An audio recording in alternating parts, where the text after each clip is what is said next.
Há alguns dias, o renomado escritor britânico Neil Gaiman, autor da série de quadrinhos Sandman e de diversos livros, roteiros para série de TV e cinema, publicou em seu Twitter uma nota de desagravo à Walt Disney Company, uma reclamação que foi seguida por outros diversos autores e profissionais do meio cultural. Vamos entender toda essa situação. O que tudo isso tem a ver com essa série de vídeos que temos feito aqui no canal sobre direitos autorais?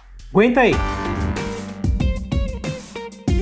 Nos nossos últimos vídeos aqui nesse programa Arte Bruta, temos tratado de plágio, de direitos autorais, daquelas garantias que tornam possível o trabalho de nós artistas. Quando eu vi a reação virtuosa do Neil Gaiman no Twitter, um escritor que eu admiro desde que seus primeiros quadrinhos foram publicados aqui no Brasil, minha admiração por ele só aumentou. Neil Gaiman estava defendendo os direitos e a honra do escritor Alan Dean Foster. Para entender quem ele é e toda essa situação, temos que voltar até um passado longínquo, coisa de alguns anos atrás, quando não era possível rever o filme que você acabou de ver no cinema. Naqueles tempos, a única opção de revisitar o universo ou a história do filme era através das novelizações.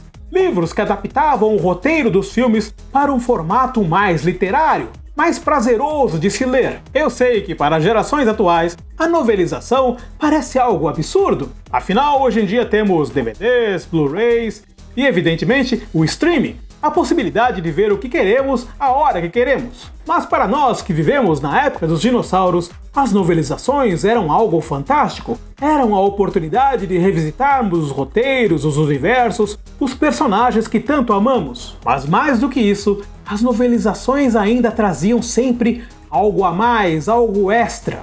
As novelizações eram escritas quando os filmes estavam sendo produzidos ou até antes disso. Ou seja, elas adaptavam as primeiras versões ou até mesmo a primeira versão dos roteiros dos filmes. Muito do que era adaptado, do que aparecia no livro, não aparecia no filme. E um dos maiores escritores dessas novelizações, ainda que não só disso, era Alan Dean Foster, um escritor nascido em Nova York em 1946, portanto com 74 anos hoje, e que é um célebre autor de ficção científica e fantasia. Só para termos uma ideia do seu talento, um de seus maiores feitos foram os logs, os livrinhos que adaptavam o desenho animado de Star Trek, de Jornada nas Estrelas. Os desenhos já eram bem fiéis ao espírito da franquia, do espírito de Jornada nas Estrelas.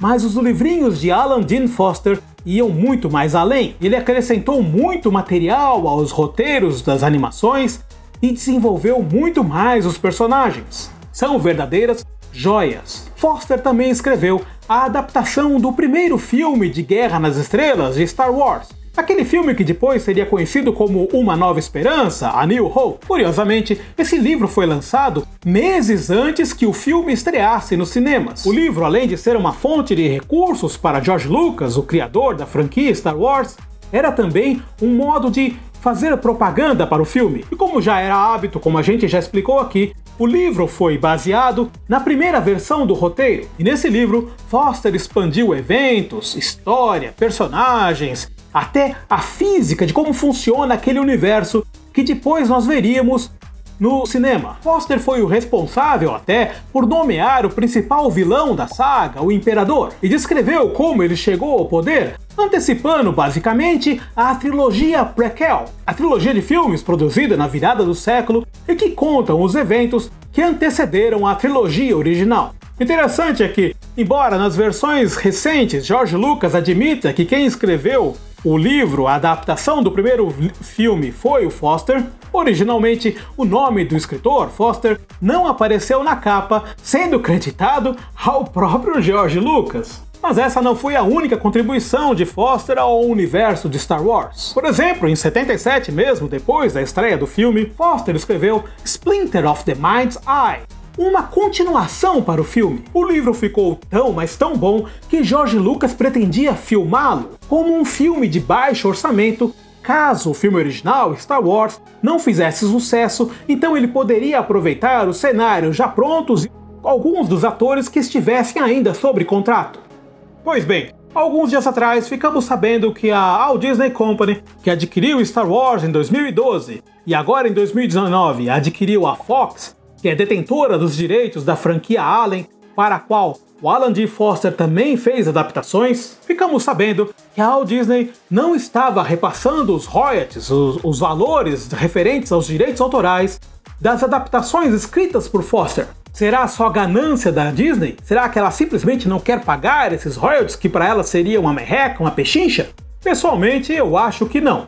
A Disney, nesse caso, não disse que simplesmente não ia pagar os royalties, mas ela alegou que ao comprar os direitos das franquias, dos personagens, ela não estava adquirindo os direitos legais, as obrigações legais para com os autores, os criadores dessas franquias, desses personagens. Um truquezinho um tanto quanto matreiro. Evidentemente isso é um grande, enorme desrespeito ao autor que ajudou a Star Wars a ser o que é.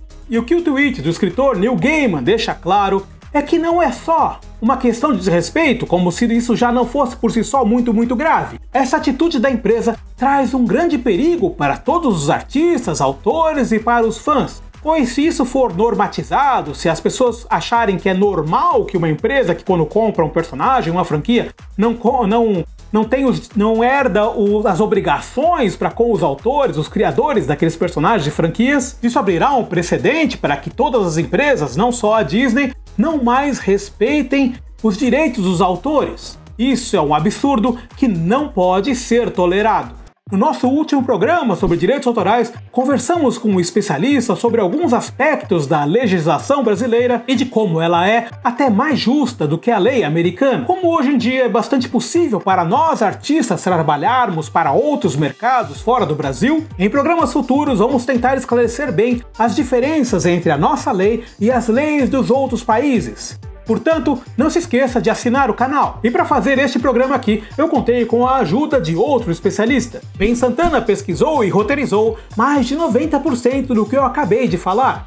Ele é tradutor e colaborador do blog Pastel Nerd e o link vai estar aqui na descrição do vídeo. E agora aqui do meu lado estão duas playlists, uma com essa série de vídeos sobre direitos autorais, sobre plágio, e outra com o nosso programa Ateliê de Restauro, que já começa com um incrível restauro de uma revista em quadrinhos. Está imperdível! Dá uma olhada lá! Abração!